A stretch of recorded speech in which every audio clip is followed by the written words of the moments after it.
When I was a little girl, I lived near a lake. It was clear and blue and shaped like an egg. Oh, it was full of all kinds of wonderful fish, but there was only one fish that people talked about.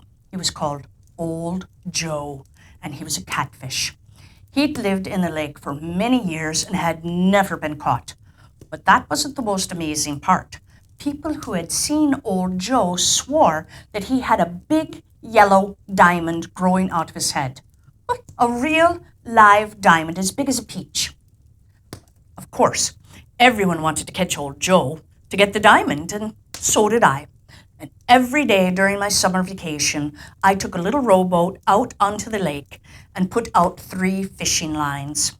I caught a lot of fish, perch and bass and trout, but I never even saw a glimpse of Old Joe.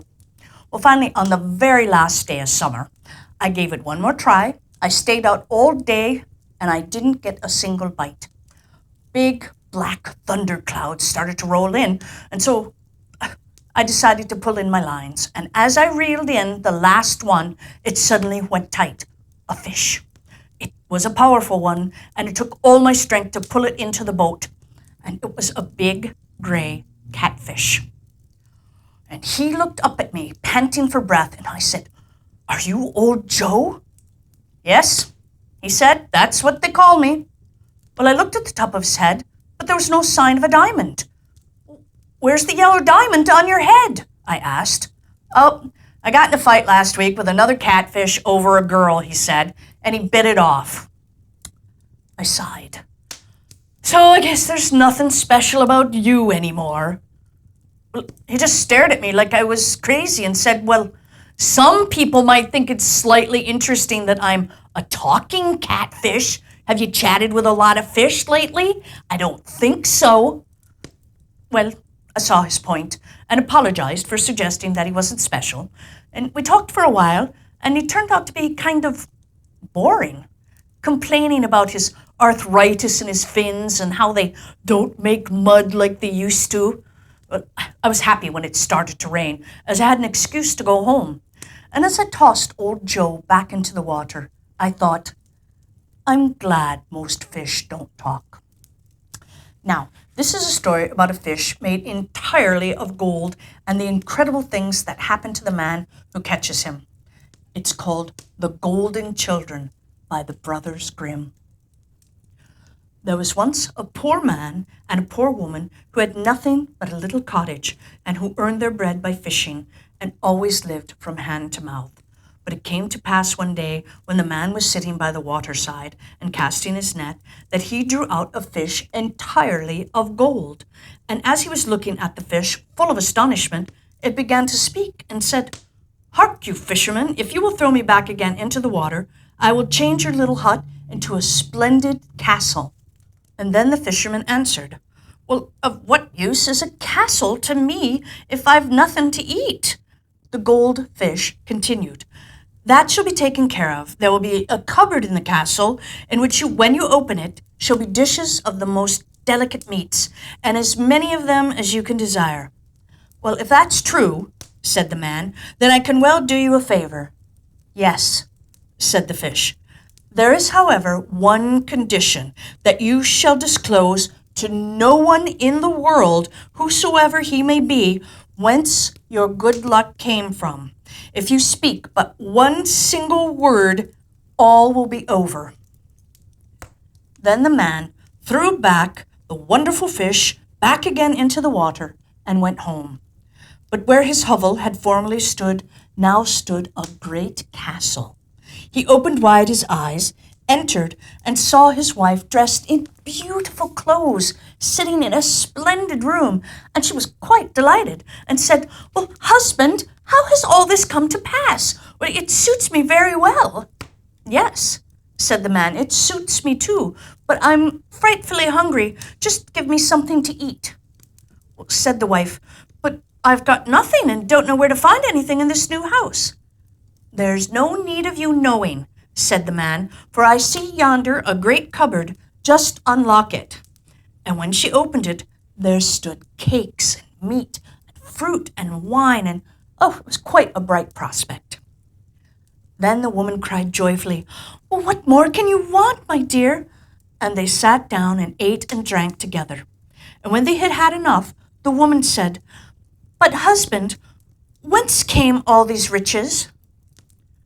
"Alas," answered he, "do not question me about it, for I dare not tell you anything. If I disclose it to anyone, then all our good fortunes will fly." "Very good," said she. "If I am not to know anything, then I do not want to know anything."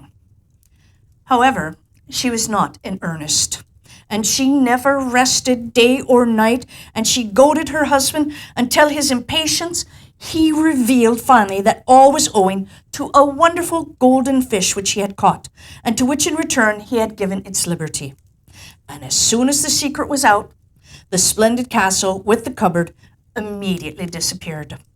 They were once more in the former old fisherman's hut, and the old man was obliged to follow his trade and fish. But fortune would so have it that he once more drew out the fish. "Listen," said the fish, "if you will throw me back into the water again, I will once more give you the castle with the cupboard full of roast and boiled meats. Only be firm, for your life's sake. Don't reveal from whom you have it, or you will lose it all again." "I will take good care," answered the fisherman, and threw the fish back into the water. Now at home, everything was once more in its former magnificence, and the wife was overjoyed at their good fortune.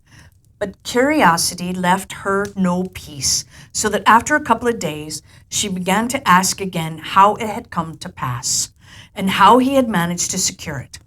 The man kept silence for a short time, but at last she made him so angry that he broke out and betrayed the secret. In an instant, the castle disappeared, and they were back again in their old hut. "Now you've got what you want," said he, "and we can gnaw at a bare bone again."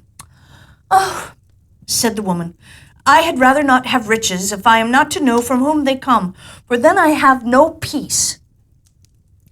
The man went back to fish, and after a while he chanced to draw out the goldfish for a third time.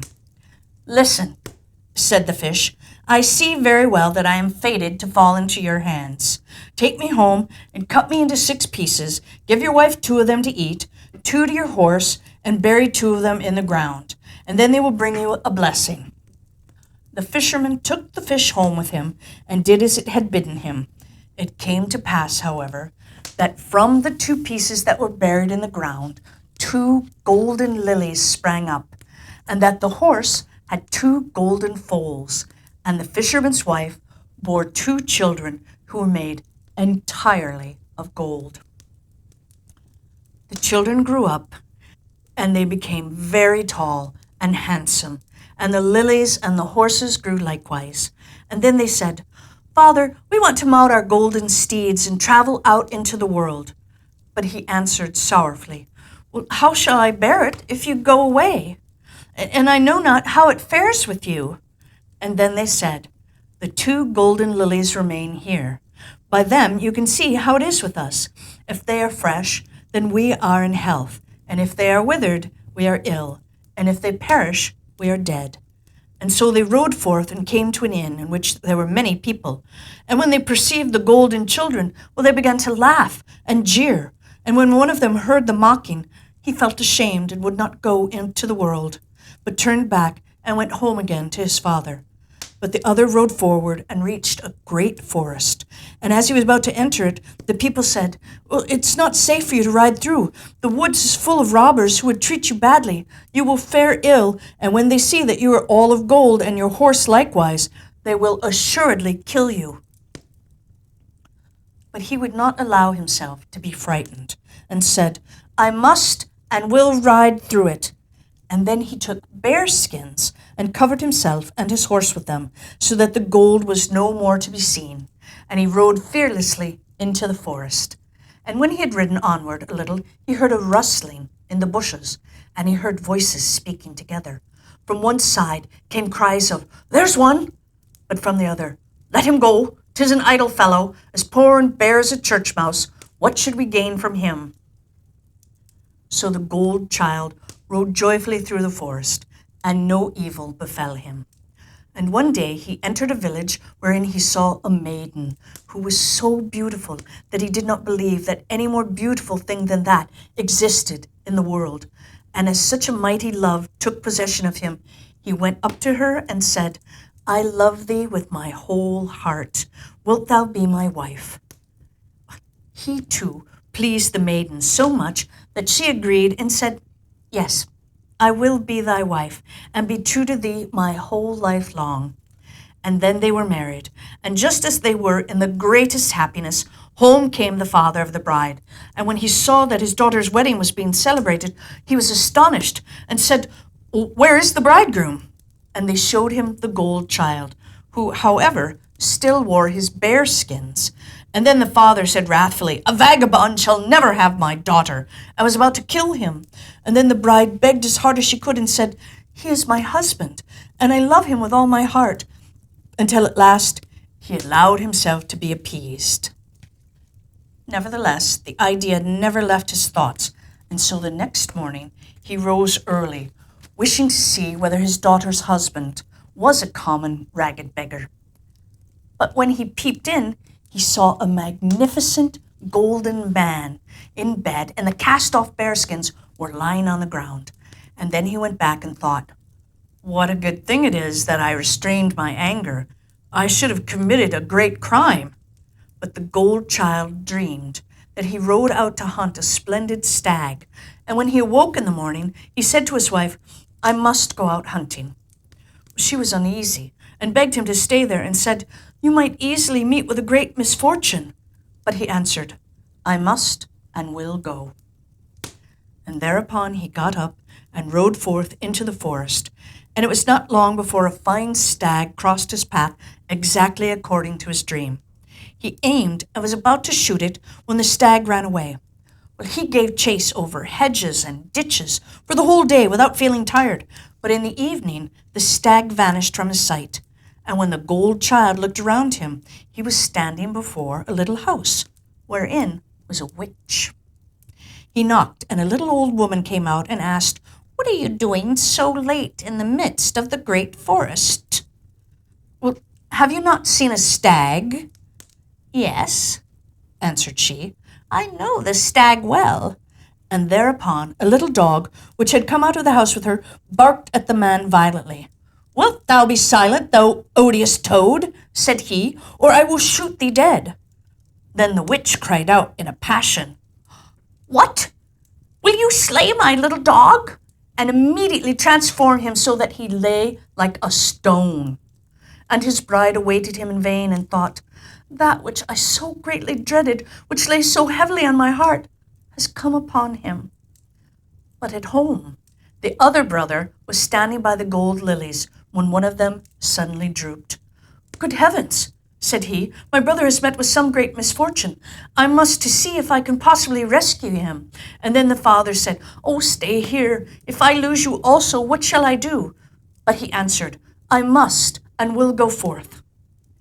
And then he mounted his golden horse and rode forth and entered the great forest where his brother lay turned to stone. The old witch came out of her house and called to him, wishing to entrap him as also, but he did not go near her, and said, I will shoot you if you will not bring my brother to life again. She touched the stone, though very unwillingly, with her forefinger, and he was immediately restored to his human shape.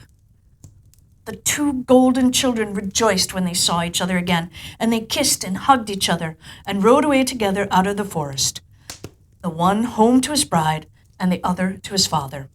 And the father then said, I knew well that you had rescued your brother, for the golden lily suddenly rose up and blossomed out again. And then they lived happily, and all prospered with them until their death. The end.